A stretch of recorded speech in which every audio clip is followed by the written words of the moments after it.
आज की कहानी पुराना जूता।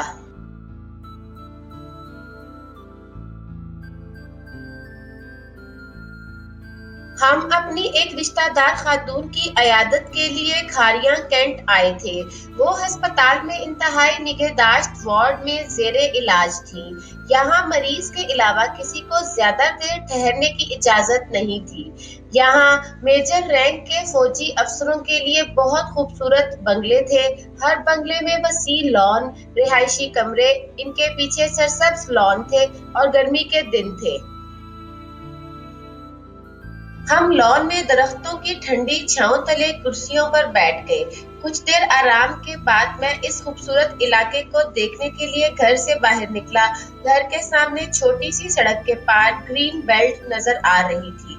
फिर एक छोटा सा नाला था। नाले के पार घने दरख्तों की कितार में एक और ग्रीन बेल्ट थी। फिर जॉगिंग ट्रैक था।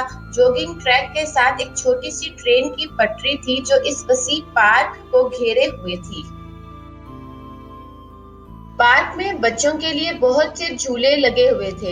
एक जगह खूबसूरत पिंजरों में तोते, कबूतर, खरगोश और जल मुर्गियां थीं। वो छोटी ट्रेन भी खड़ी थी जिसकी पटरी पार्क के गिर्द किसी हार की तरह नजर आ रही थी। ये ट्रेन शायद बच्चों को पार्क की सैर करवाती थी। इस वक्त दोपहर थी और पार्क में मेरे सिवा कोई नहीं था। हर तरफ एक सहर अंगेज खामोशी का राज था।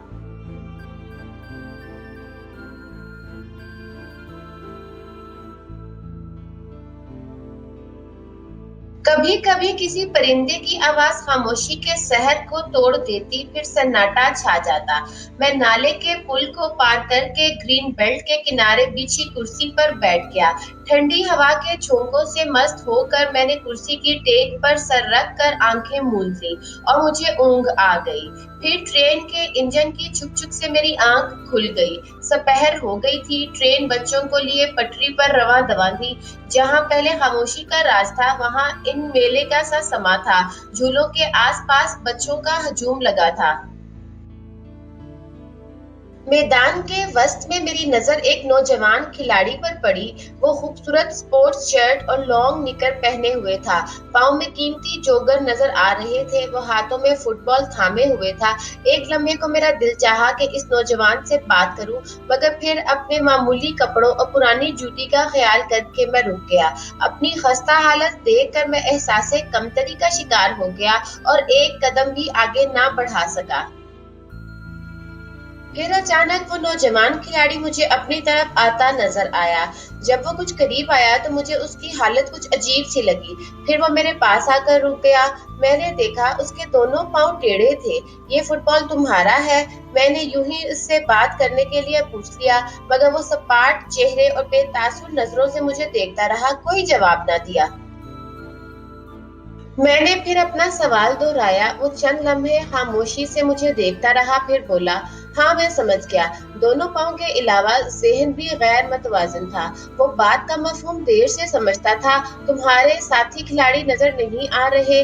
मैंने फिर पूछा। कुछ ठहर कर उसने ग्राउंड की तरफ इशारा किया और बोला, वो वहाँ है।